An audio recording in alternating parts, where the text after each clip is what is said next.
Пеги 18. Hi everyone, my name's Alex Hutchinson, Creative Director on FarCry 4. I'm Mark Thompson, I'm the Narrative Director on FarCry 4. Nice to meet you. Nice to meet you as well, and welcome to Karat, our new fictional location. So in Far Cry 4, you step into the shoes of AJ Gale, who is returning to the country of his birth, initially just to scatter his mother's ashes before he gets caught up in what's essentially a civil war. Karat is a fictional place based somewhere in the Himalayas, inspired by places like Nepal and Bhutan, and a bunch of countries from that part of the world. So looking out there, one of the core things of any open world game, that sort of excitement and mystique and hope of an open world is, what is all that smoke coming from? What temples are out there? What secret locations? So we've peppered the world with different places to find, all of them filled with loot and secrets and collectibles and all that good stuff. And of course, the open world of Far Cry is densely populated with a variety of different animals, beasts. And also that's some kind of yak. I don't even know what that animal was. Yak, I believe. Is it yak? With next-gen fur. Next-gen fur, that's true. Individually modeled hairs.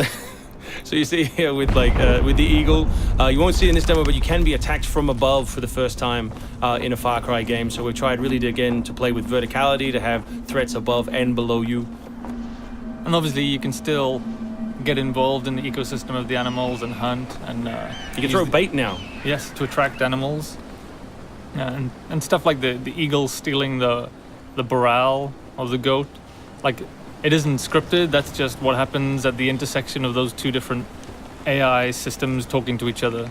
The goal being that every player tells themselves a different story, that they get different surprises, that they have a different story to tell their buddies when they come to work the next day or go back to school or whatever. So there are a bunch of new tools in Far Cry 4, one of which you'll see here is the grapple.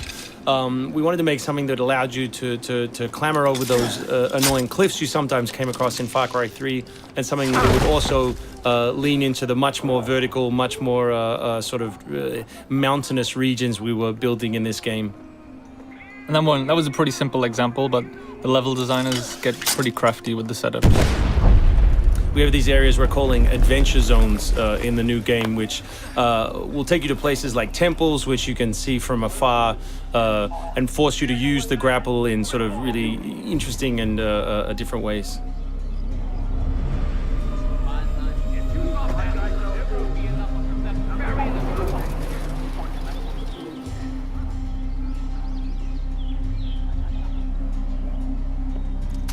The auto crossbow is a new stealth weapon that we've introduced for Far Cry 4. It adds a little more versatility than the bow did in Far Cry 3. Obviously it sacrifices the long range for rapid fire, but it's still a super useful stealth weapon. So this is one of my favorite bits. This if you look down when you're meleeing in the new game, you kick. So you can do all kinds of fun setups such as that. Kicking things is hilarious. I expect people around the world to be kicking rocks, explosive barrels, dead bodies, come November.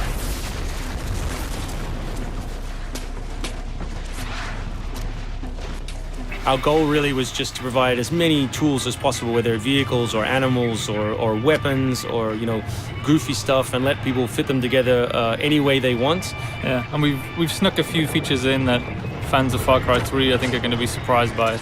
Drive and shoot. Yes. So drive and shoot, obviously it's a bit frustrating to be chasing someone forever and have to sort of drive in front of them, pull over and wait for them to get out. So now in the vehicles you can drive and shoot with any one-handed weapon. And you can also do driving takedowns from any vehicle, which I really like. So this idea of leaping from your vehicle into another vehicle, do horrible things to them, boot them out the side, and then continue on your merry way. You can now deliver death without even leaving your seat. So wingsuit is still here, and it's really cool, as you see, and actually when the space became more vertical, it actually became more fun. The mountainous environment means that there's a lot more wingsuiting to be found. And hopefully you won't get it before the middle of the game. You will. Hopefully you will get it before the middle of the game. That's the current plan. But we are many months away from watching you guys abuse us online. Means that there's a lot more wingsuiting to be found. And hopefully you won't get it before the middle of the game. So here you'll get a look at elephants.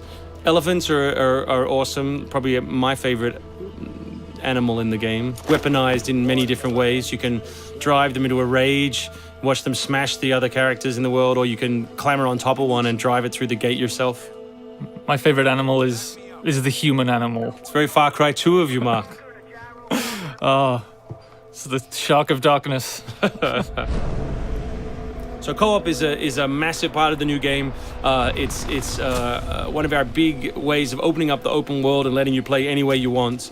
So basically, when you ask your buddy to join, all the solo missions turn off, and you're left with all of the open world toy, the outposts, the fortresses, the towers, all the quests to play any way you want.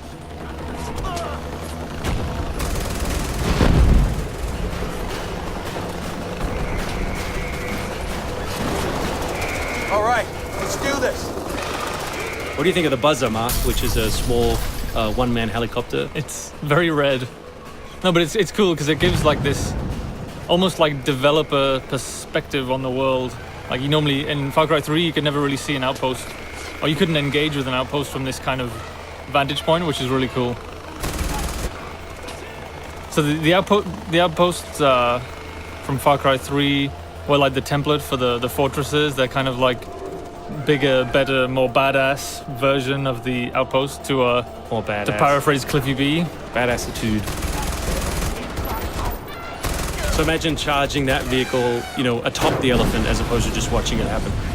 We spent a lot of money on that feature. A lot of money. That Perhaps was we could have put that in a video. very expensive.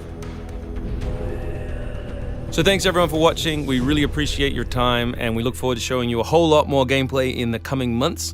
The game ships, of course, November 18th worldwide on PS3, PS4, Xbox 360, Xbox One, and PC.